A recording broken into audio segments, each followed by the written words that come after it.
Day healthy morning breakfast stove వెలిగించే పనే లేదు. సో హెల్దీగా ప్రిపేర్ చేసుకుందాము. ఏ విధంగా ప్రిపేర్ చేసుకోవాలో చూసేయండి. సో ముందుగా చియా సీడ్స్ని 2 టేబుల్ స్పూన్లు వేసి కొద్దిగా వాటర్ వేసి ఓవర్ నైట్ నానబెట్టుకోవాలి. మరి కాబట్టి బాడీ కూలింగ్కి డిహైడ్రేషన్ కాకుండా ఉండాలంటే గోంది కటీరాని కూడా నానబెట్టుకోండి. ఇది 4-5 రాళ్ళు వేసి మనము నానబెట్టుకున్నామంటే మార్నింగ్కి జెలీలాగా ఫామ్ అవుతుంది. ఇవే గోంది కటీరా.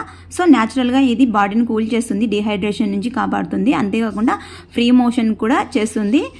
డైజెషన్ని చాలా ఈజీగా అయ్యేలా చేస్తుంది. తర్వాత 1 టేబుల్ స్పూన్ల దాకా వేయించిన నువ్వులు వేసుకుంటున్నాను.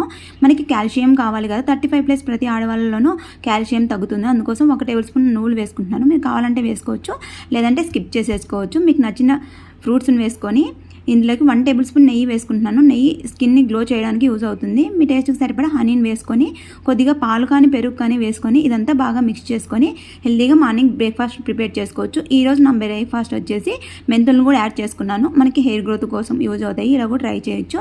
ఇలాంటి మరెన్నో ఈజీ హెల్తీ రెసిపీస్ కోసం మన ఛానల్ని ఒక చిన్న లైక్ చేసి సబ్స్క్రైబ్ చేసుకోండి. Thank you for watching.